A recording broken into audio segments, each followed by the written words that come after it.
Okay, it looks like it's 12 o'clock already. So I'm Maria Pearson. I hope everyone is having a great day. We will go ahead and get started on our lovely topic of Medicare. You should see on your screen an introduction of who I am. If you do have any questions, feel free to put them in the Q&A, and I will stop periodically, make sure that I'm taking a look at it and answering any questions that you might have, okay? So with that, we will get started. I'm sure you all have a lot to do on your lunch hour. Okay, so what is Medicare anyway? So Medicare is a federal health insurance program. It is intended for people who are turning 65 or for people who have certain disabilities, specifically end-stage renal disease. Someone would qualify for Medicare automatically if they did have kidney failure.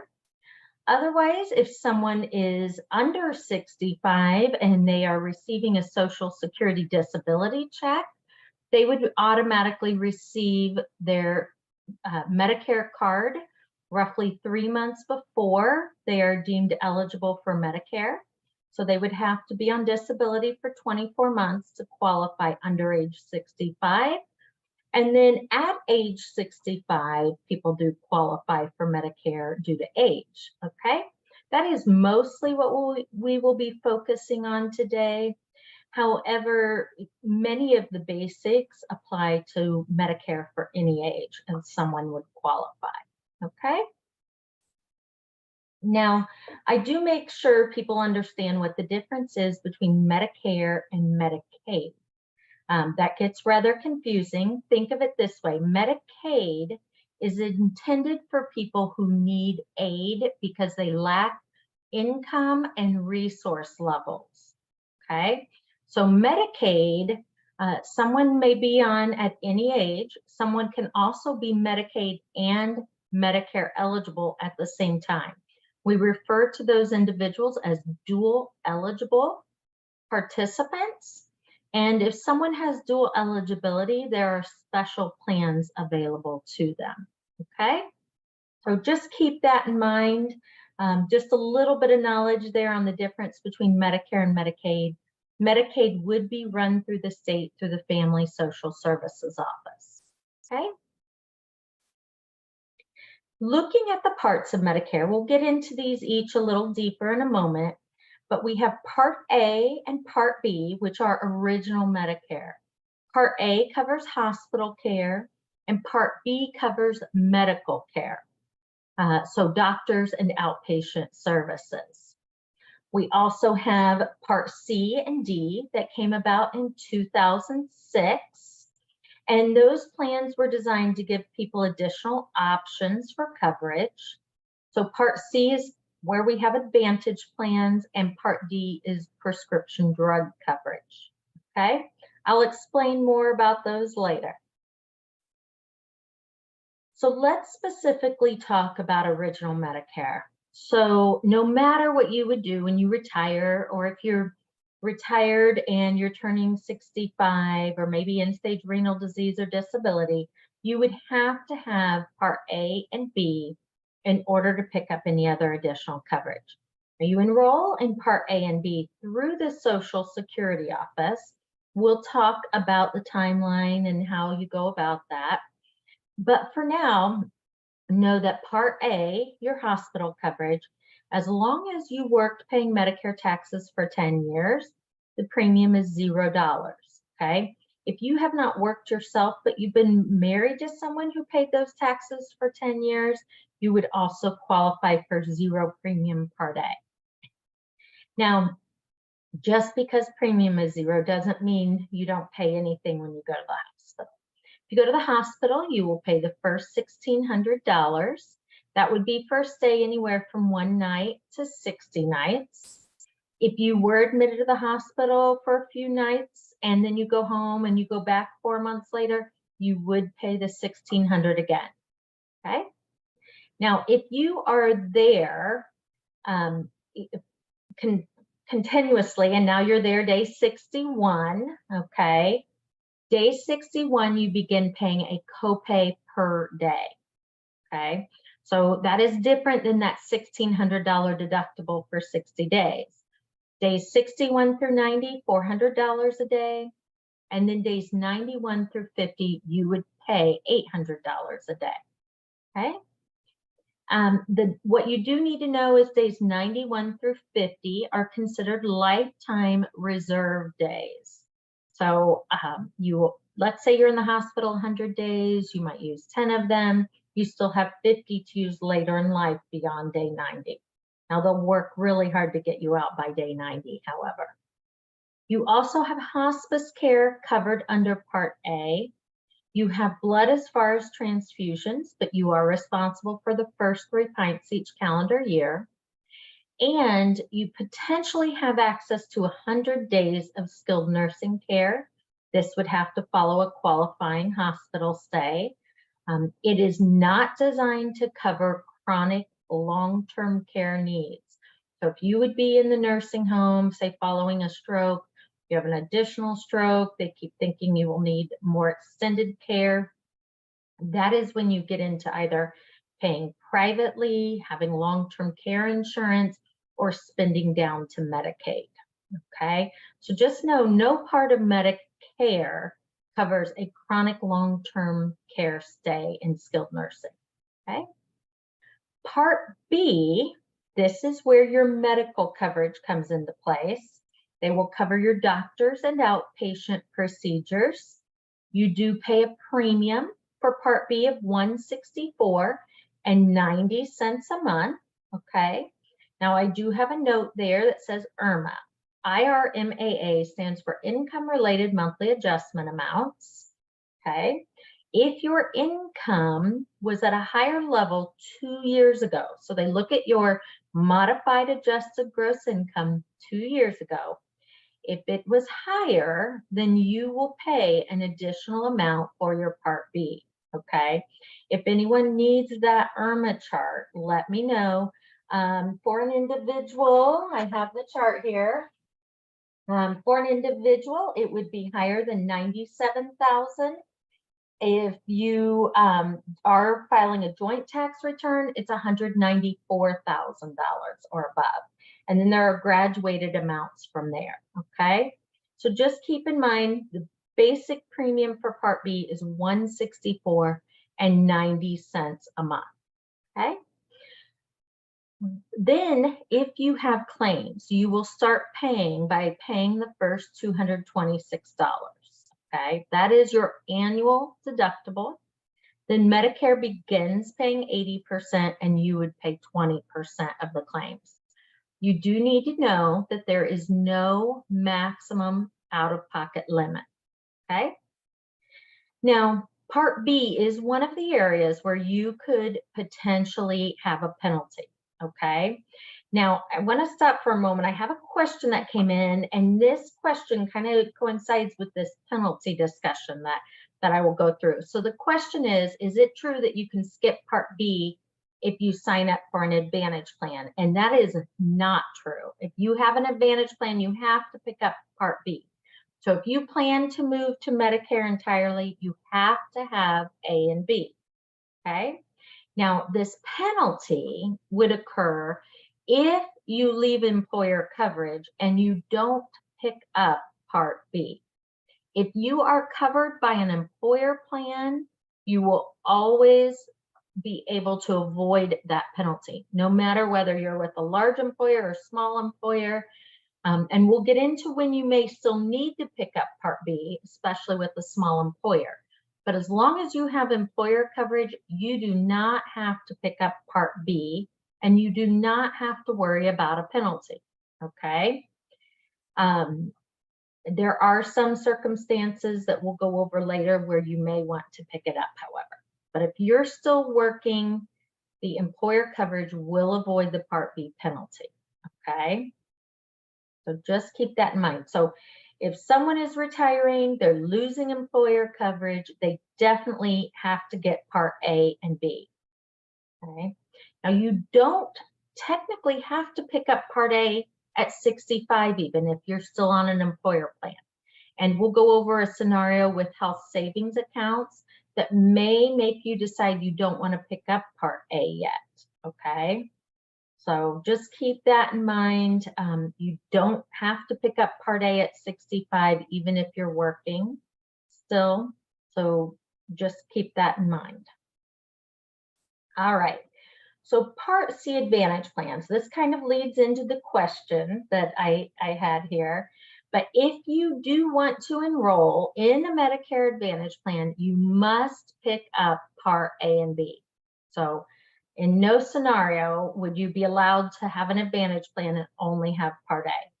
What happens is Medicare Advantage plans are operated by private insurance companies. So instead of your claims going through original Medicare, they start going through the private insurance company.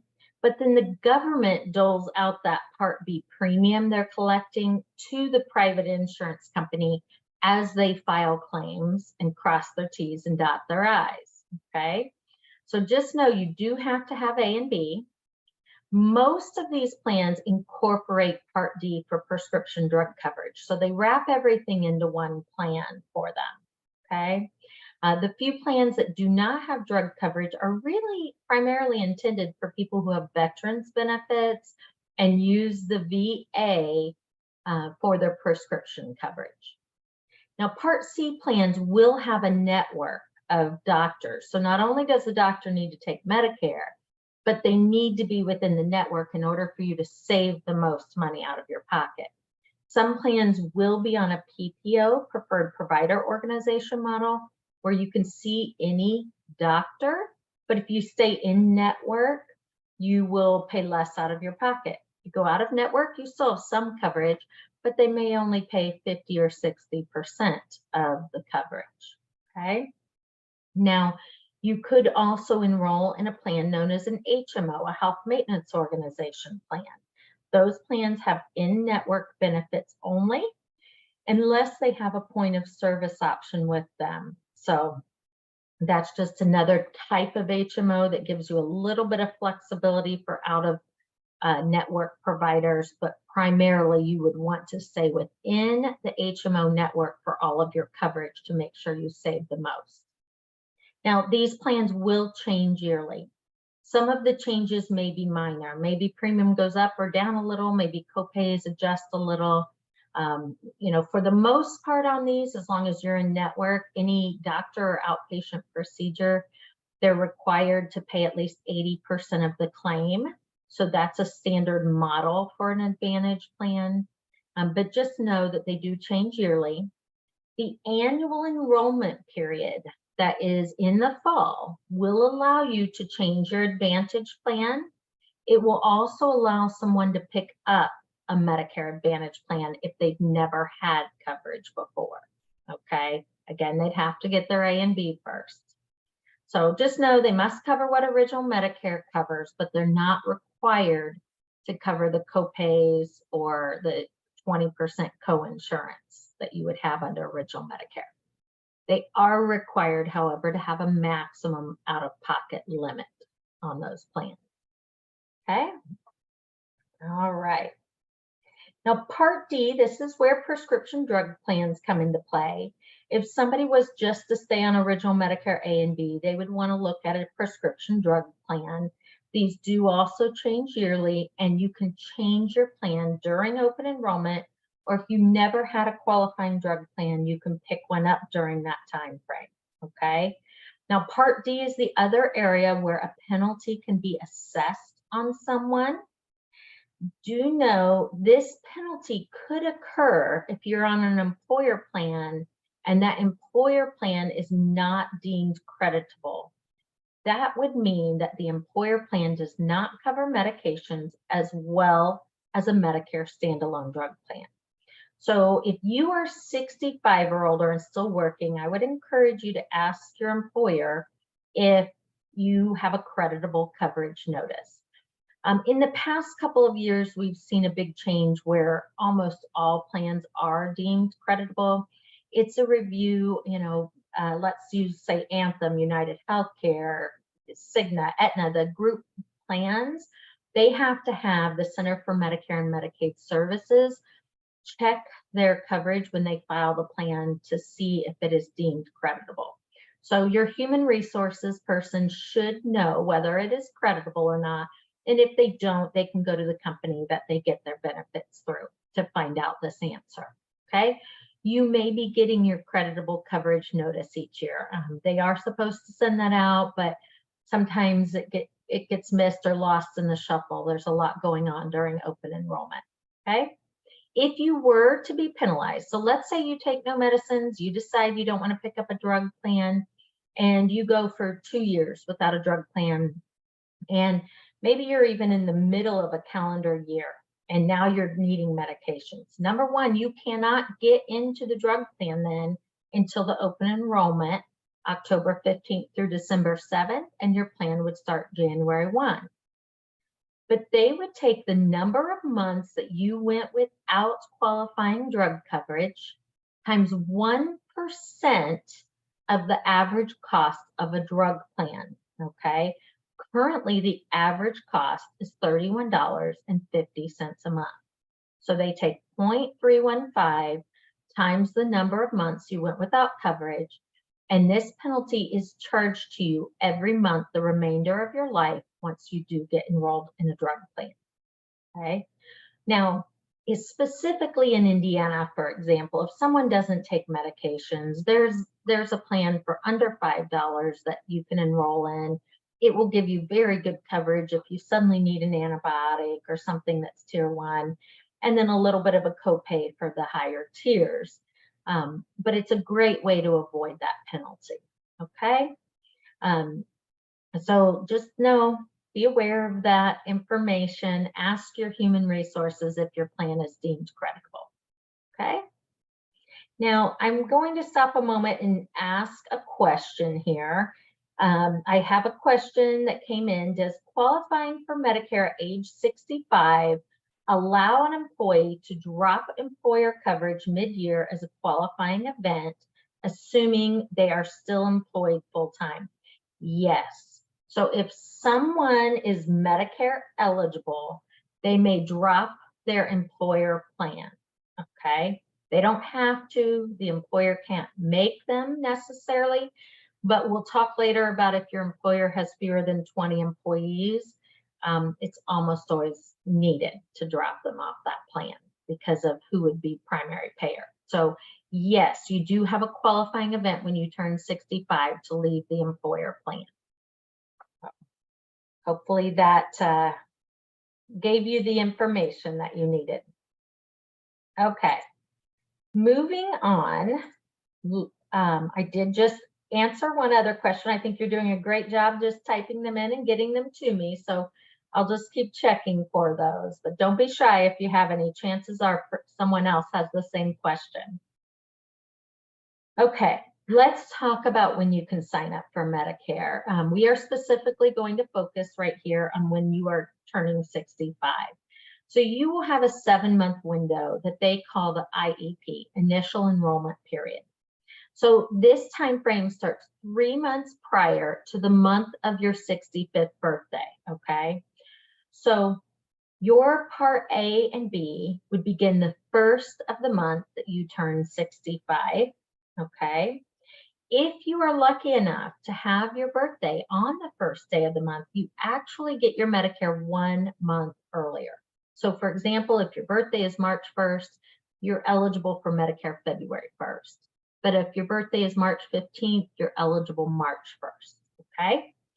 Now, your window of time to start the enrollment process opens 3 months prior to the first month you're eligible, okay? So let's just say it was March 1st, okay?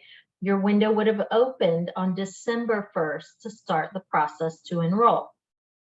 Now, if you decide not to enroll at that time, and maybe you're not retiring. So if we're saying that this column here, I think you should all be able to see my cursor. Let's say that is March, and you decide that you're going to retire at the end of May. So maybe you're a teacher, you're retiring at the end of the school year. And so we have April, you're ending in May, you want your coverage to begin June 1. you could go ahead. I would highly recommend in this scenario that someone signs up for Part A only, okay? And then you would wait to sign up in May to start Part B June 1st. So Part B can only begin on the first day of a month, okay? So in the month of your birthday and the 3 months following, if you enroll in any of those months, your Part B begins the first of the following month, okay? We also can't enroll you in additional coverage until the month right before your Part B starts because of the enrollment rules with getting the plan started, okay? So just keep these dates in mind, especially if you're looking to retire right after you turn 65, okay? If you're already retired or you know you want to move when you turn 65, do yourself a favor and start 3 months in advance to go through that process. It used to be we'd see a Medicare number issued in, about 2 weeks. It's really, some people are lucky they get it in 3, but I have someone right now waiting and it's been 7 weeks and they're just turning 65 and they're not electing Social Security at the same time. So who knows? It can just take a while sometimes. They're very busy at the Social Security office. Okay? All right. Now, I want to move on to the next section where it talks about if you want to continue working over the age of 65. So I just had a question come in, and I think these next 2 slides will address it, but it's what if I have health insurance and want to keep it a few more years? Do I need to announce that you are in the 7-month window? You do not need to announce it, okay? So you don't have to do anything at all with Social Security if you plan to continue working and you don't plan to pick up even Part A, okay? And I'll talk about later when you may want to or may not want to, okay? But no, you do not have to inform Social Security that you're in your 7-month window and decline Medicare. Now, if you're continuing to work, let's say you want to work until your full retirement age. Anyone born in 1958 that's turning 65 right now, they can start their Medicare, but their full retirement age for Social Security is actually 66 and 8 months. So we see a lot of people wait until their full retirement age to actually retire and move to Medicare, and that is allowed. You do not have to take Medicare and Social Security at the same time, okay? Now, you have a window that will open 3 months prior to your desired effective date to start Medicare. But keep in mind, Medicare Part B can only begin on the first day of a month, okay? So here's where you need to ask your employer, if my last day of work is the 10th of the month, do I lose my coverage on the 10th or do I lose my coverage on the last day of the month so that you can start your Part B the first of the following month? So sometimes that might adjust when people have their last day of work when they're retiring. So make sure you ask your company, whoever employs you, when would your last day of health insurance be, okay? Now, you do have 2 months after your last day of employer coverage as well. I try to stick to a 5-month window so people can avoid any of the penalties. Technically, you have 8 months to pick up your Part B if you are on an employer plan. So you can wait up to 8 months after you lose your employer coverage. But that Part D penalty, it will start kicking in once you go longer than 63 days without drug coverage. So if you really want to avoid all penalties, I would start this process 3 months before you need your coverage, and then at least take care of it within 2 months after you lose your health insurance, okay? You can overlap Part A and B with an employer plan. You just can't overlap the additional coverage we'll be talking about, okay? So you can have A and B with your employer coverage. All right, so here I wanted to put on here a timeline just so you have an idea or an example. So this person knows that they're retiring and losing their group coverage on May 31st. Medicare, they want it to start on June 1. Now the key is Part B. Part B is the trigger for all the other coverage, okay? Now, there are special forms that Social Security needs you to submit, and your window to submit those opens up 3 months prior to the date that you want Part B to start. So in this scenario, if I'm working with someone who's thinking about retiring, normally they'll reach out to me 4 to 6 months in advance, and they'll say, hey, I need to get an idea on my timeline. Let's go over this. And I will recommend that the one Social Security form that your employer has to fill out, that they fill it out the month prior to you needing to hand in your forms, okay? So just keep that in mind. Then there is a form that you will fill out that's a Part B enrollment form. Now, those forms, you will have to have the employer form regardless in this scenario. The Part B form, you can just hand both of those in together if you've already signed up for Part A and you have a Medicare number. If you have not, then you will need to either go online, do a phone appointment, or go to the Social Security office to enroll so that you will be granted a Medicare number, and you would give them the employer form at the same time to show that you've had employer coverage and avoid the Part B penalty, okay?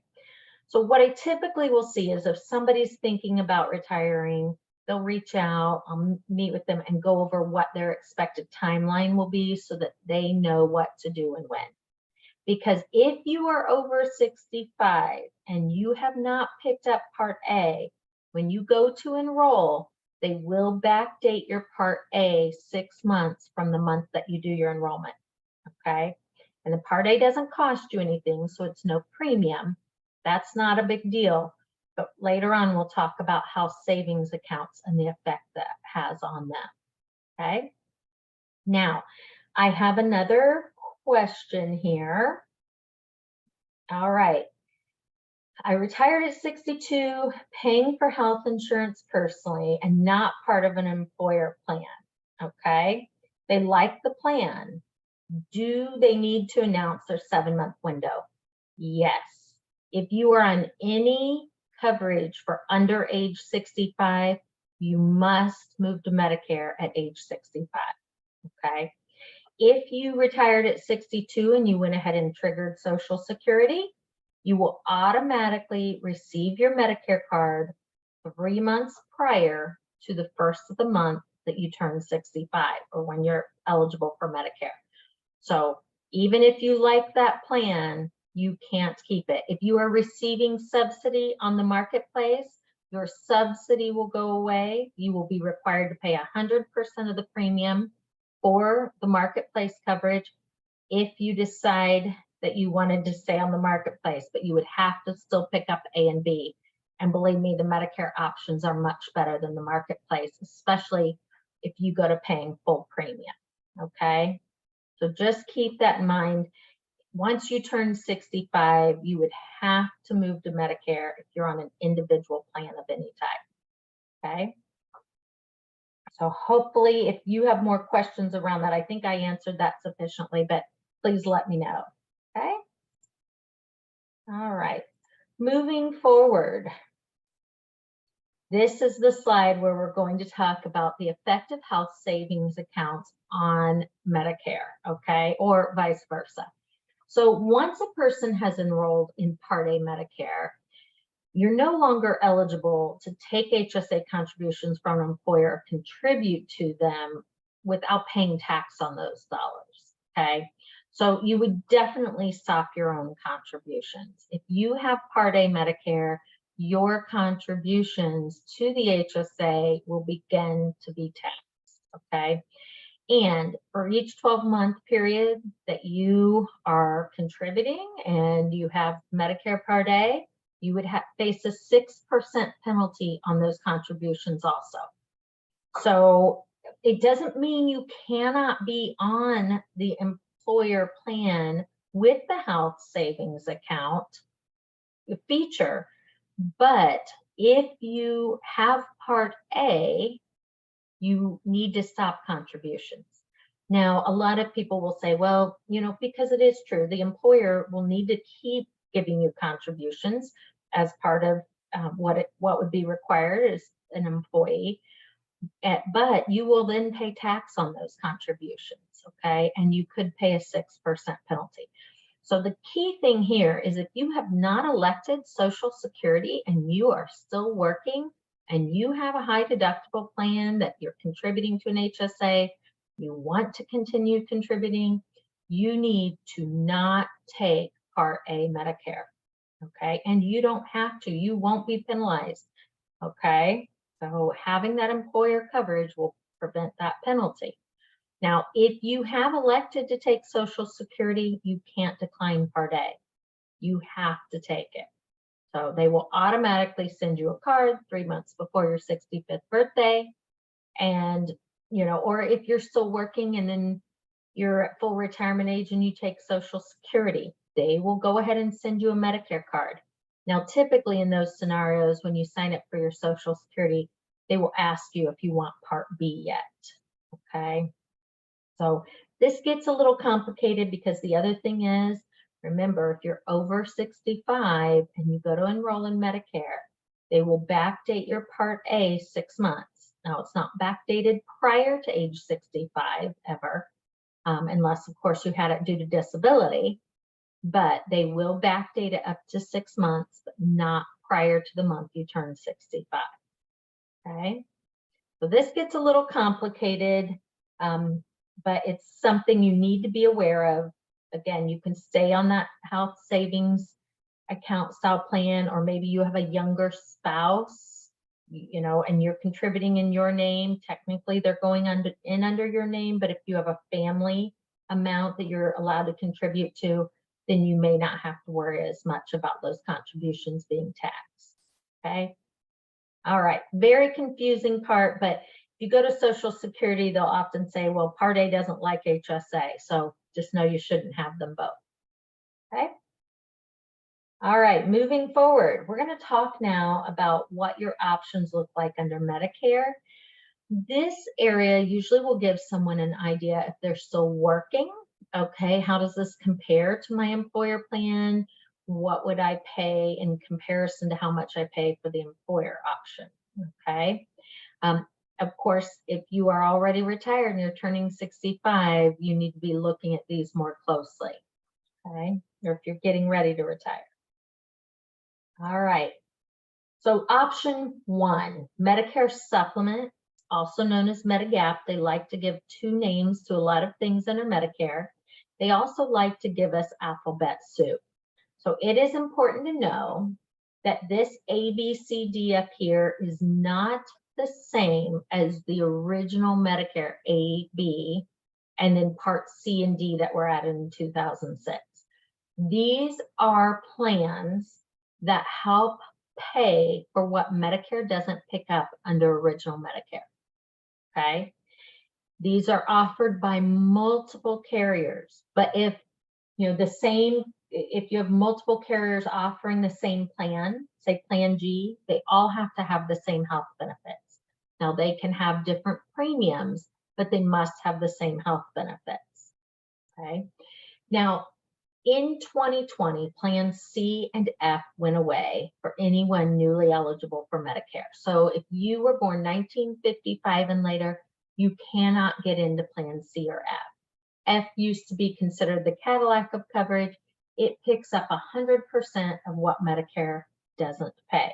Now remember, this is all on the health side. This is not drug coverage yet. So this is just in regards to health coverage, okay? Now, because that went away, what we really see is more people look at G, and specifically in Indiana, where we see the best value for your coverage and the premium you pay, you're looking at G and N. Now, that is true in a lot of states, and the coverage would be the same in every state. If it's a G, it's a G, okay? You have the same exact coverage anywhere you are in the United States, okay? So G is very similar, covers everything if you go to the hospital that Medicare doesn't pick up. It covers your 20% Medicare Part B coinsurance. The only portion it doesn't cover is right down here, this open line that stands for your Part B deductible. Okay, so you would have to pay the first $226 towards your doctors and outpatient services. Then Medicare would pick up 80% and your Plan G would pick up the 20%. Okay, so G is really the new Cadillac of coverage for people these days. If you're looking for predictability and flexibility, that's what people like with a supplement plan. Now, Plan N being the next most popular that we will see in Indiana, it's very similar to G. You also still have to pay the $226 deductible. And then Medicare will pick up the 80% and your Plan N would pick up the 20%.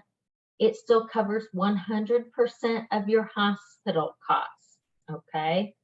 So it would still pick up that cost.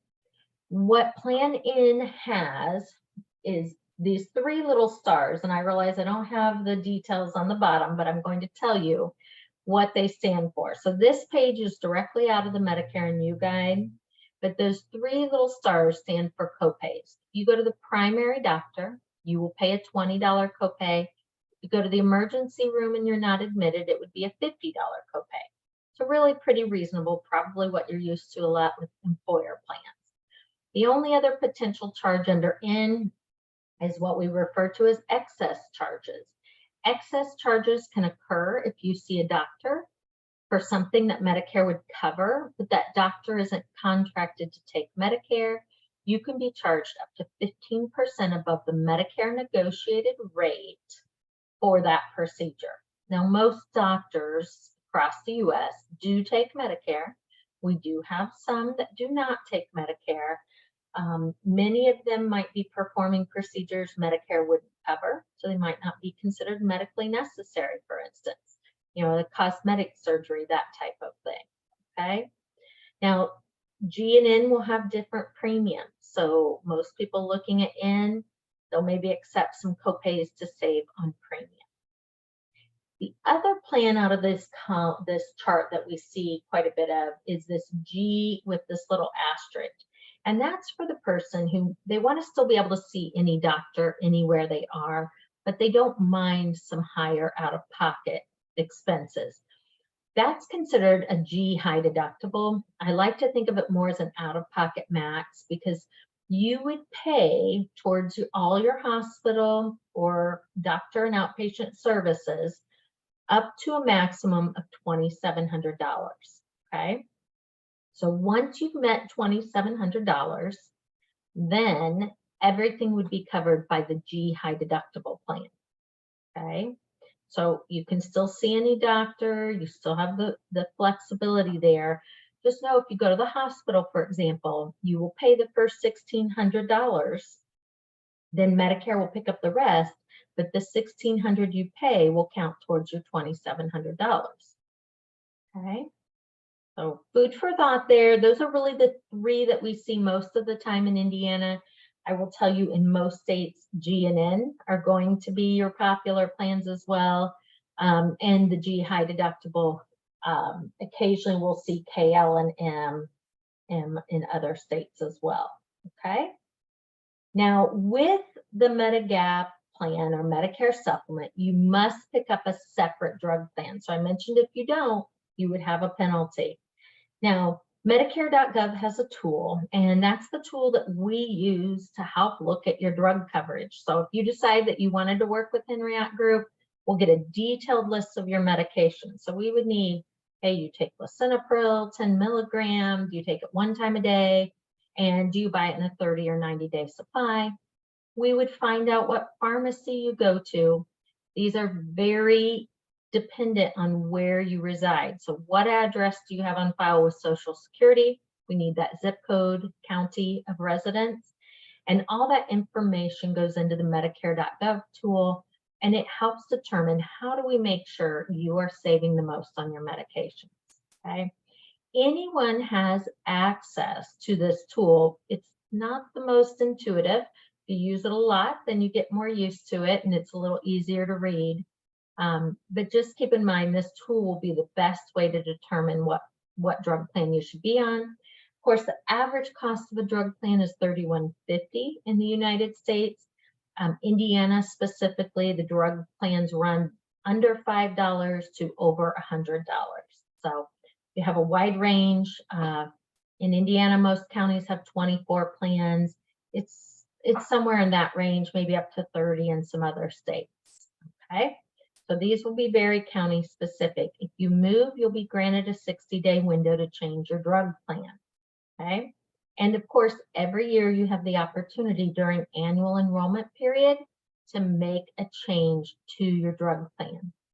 Okay, I do want to point out there is annual enrollment period for drug coverage to change. There is not an annual enrollment period for Medicare supplement Medigap plans. There are very few opportunities to get into a Medicare supplement. You have 6 months from your Part B date to get enrolled in one without answering medical questions. Beyond that, there are very few opportunities. You can apply and give medical information and try to change any month of the year, but you could be denied for that change. Okay, so wanted to point that out again before I move on and talk a little bit about what do option 1 price examples look like. So option 1, these will be very specified, whether you're male or female, you're a smoker or non-smoker, and what your age is. You are seeing here an example for Part B premium, that base premium, the average Part D, and then an average G premium for a male 65 non-smoker. Okay, so if someone were to say to me, well, you know, what if I wanted the best coverage under Medicare? I'd say it's going to roughly cost you about $330 if you are just new to Medicare and you're a male. Okay, now under G, you have a very low deductible, and then your medication copays just depend on what you're taking and what your best drug plan was. On the right-hand side, it's an example of a G high deductible where you would pay the first $2,700 and then everything is covered. Now, Plan N that I mentioned, it's between the two. The premium does lend itself a little closer to the G, but in that scenario, it would still cover 100% of hospital and you have some copays, okay? But you'd be looking at more $290 to $300 on the Plan N, okay?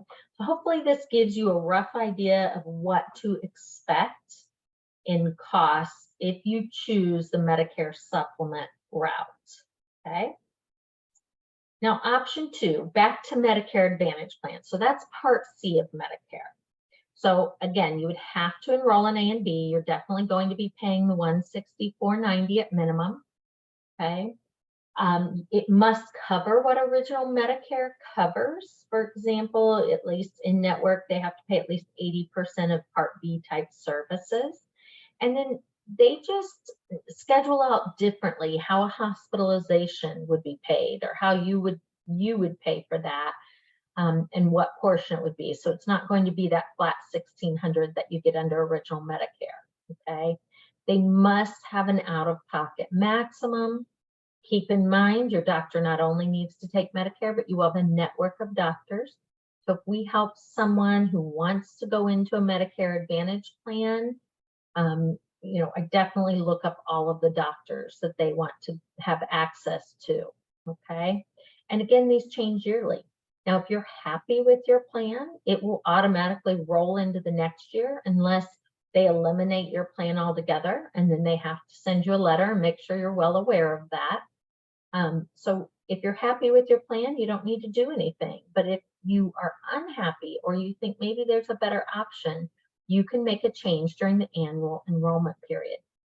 If you choose a Medicare Advantage plan, you get towards the end of September, beginning of October, what's called an annual notice of change to go over all of your benefits. And it will compare, for example, your 2023 benefits next to 2024, so that you know if you stay in that plan, what the benefits look like in comparison. Now, here's what people like about these. Most of them add on perks like dental, vision, gym memberships, maybe some over-the-counter dollars that you can spend on things at the pharmacy that aren't prescription, or vitamins, or Band-Aids, anything like that, okay? So people love those extra perks. What you do need to know is that dentists don't take Medicare. They might contract with whatever dental insurance provider the Advantage plan works with, okay?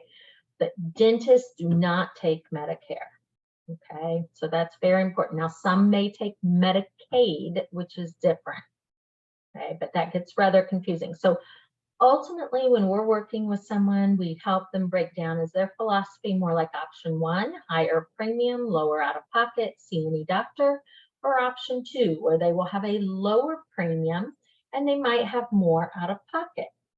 So these are an example of what you might see under Medicare Advantage.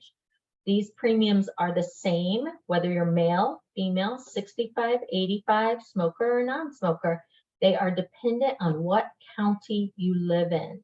So these will be very different depending on whether you live in Indiana or another state somewhere else, okay? But there's usually a pretty broad range. We do find some states have more Advantage plan options than others. I will say that, some of the states that are more popular for retirees to move to, they've really pushed extra benefits on the Medicare Advantage side. So you will see a lot more perks and add-ons, or maybe lower premiums or lower maximum out-of-pocket limits, okay? So this is where it can very much depend on where you live, okay? Now, keep in mind, these can be changed every year. You can switch from one Advantage plan to another.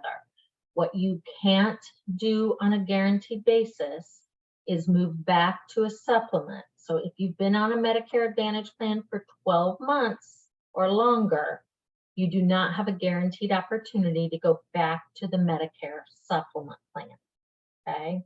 So keep in mind, when we go back here and I get what are your options, if you're here, okay, you can change your drug plan each year. If you're here, you can switch to a new Advantage each year. If you are on a Medicare supplement in Part D and you want to try an Advantage, you can go here, guaranteed in the fall, to start the 1st of January. But after you're here for 12 months, the only part I can guarantee you to be able to pick up is Part D. You would have to go through medical underwriting to pick up a supplement, okay? So I try to make sure I emphasize what annual enrollment period means. We do have what's called an open enrollment period, where if you're on an Advantage plan from January 1 through March 31st, you could switch to a different Advantage plan. What they've learned is some people stay on their same plan. They think it's all fine. And then they figure out maybe a doctor isn't in network, or maybe there was something that they missed. And so they give you another opportunity only if you're on an Advantage plan already. And that would be January through March. You could do that, okay? So hopefully this has given you a good idea of what to expect with your coverage options once you become Medicare eligible, okay? Now I want to talk briefly, I know I'm running close on my hour here, but if you are still employed, so you're still employed and you decide to pick up Medicare, maybe you're taking Social Security, so you automatically get enrolled. This chart, these are part of Medicare law. If you are 65 or older and there are 20 or more employees, then the group health plan will always pay first. Medicare cannot pay first. They are not permitted to. In that scenario, you could keep your Part A because it's no cost. I wouldn't recommend anyone to keep their Part B. If you have more than 20 employees, there's no reason for you to be paying the $164.90 a month. You would want to drop it, and then you'll be able to pick it up when you retire. You'll be granted a special election period. Now, on the opposite side, if there are fewer than 20 employees, Medicare will pay first. I will tell you, every health certificate that I've read since 2014 mandates that you pick up A and B It will only pay claims as if you have A and B. So your group health plan would operate as a supplement. Most of the time in this scenario, for someone who's on a plan with under 20 employees, it's better just to move to Medicare, okay? But if you are covering a younger spouse on your group plan, you may decide to have A and B and then have your group plan operate as a supplement, okay? It will just depend on whether your spouse who is under 65 has options to be covered, okay? So keep these rules in mind. I also mentioned them if somebody is under 65 and on Medicare due to disability. The group health plan always pays first, but only if there are 100 or more employees. And then fewer than 100, Medicare would pay first, okay?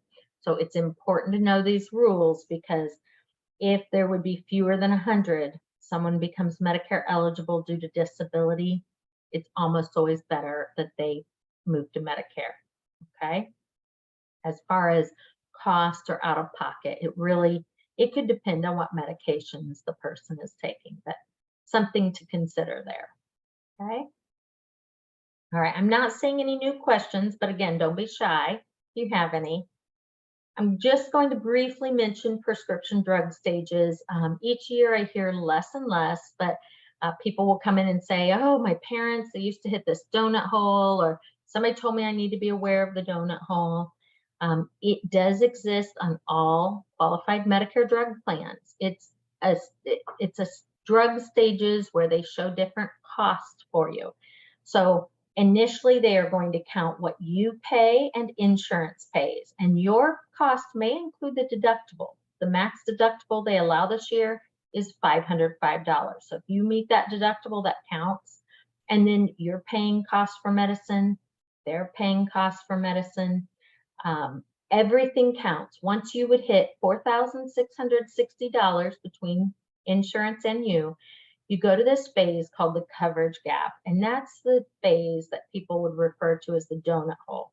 It used to be once you hit a certain number, and the number used to be down here closer to 2,000 and some, you would pay 100% of the cost of your medicine. So it really was painful. Now you're down to paying 25% of the full price of a medicine. The tricky part is they only count what you pay during this time frame. The drug manufacturer discounts do still take place, so they might discount, and then you would pay 25% of the discounted price. But from $4,660 to $7,400, they're only adding in what you pay. Where it can hurt is, let's say you're on $1,000 a month medication. So the retail price is $1,000 a month. You might have to pay the first $505 in the first month, and then insurance would pick up a majority of it. Maybe you're down to paying $50 a month, and that's great, but that $1,000, so by the 5th month you're on the plan, now you're having to pay 25% of the $1,000. So instead of paying $50 a month after you meet your deductible, you might be paying $250. Good news is this: if you are going to hit this coverage gap, when we use the Medicare.gov plan finder, it will tell us what to expect for you. So it will map out your costs throughout the entire year, okay? So I won't get into that anymore, but just know that that does occur on all drug plans. All right, your next steps. So you do enroll in Medicare A and B through Social Security. If you go to the Medicare.gov site and you click that you want to enroll, it's going to push you back to Social Security. You can either enroll online, you can go there in person, or you can call and make a phone appointment. If you are someone who wants that phone appointment, I recommend calling early. The closest they'll make a phone appointment is 40 days, and they are always 40 days out on appointments. So just keep that in mind. The offices did open back up April 6th of last year. So they've been open now a little more than a year. You can walk right in. Most are open from 9 to 4 each day. And some have drop boxes as well. But then you will find a lot of resources on the Medicare.gov site. Specific premiums you will most easily find for Part C and D You can link in to find supplemental plans. Supplements, you generally have to work through an agent to enroll in those. You can't enroll yourself. And I tell people all the time, you can work with an agent. If it's a certified agent, they can't charge you a fee. That would be against Medicare compliance. And you pay the same premiums whether you work with an agent or not, okay? The government sets what these carriers have to pay an agent for helping you, okay? But you do have access to some good resources.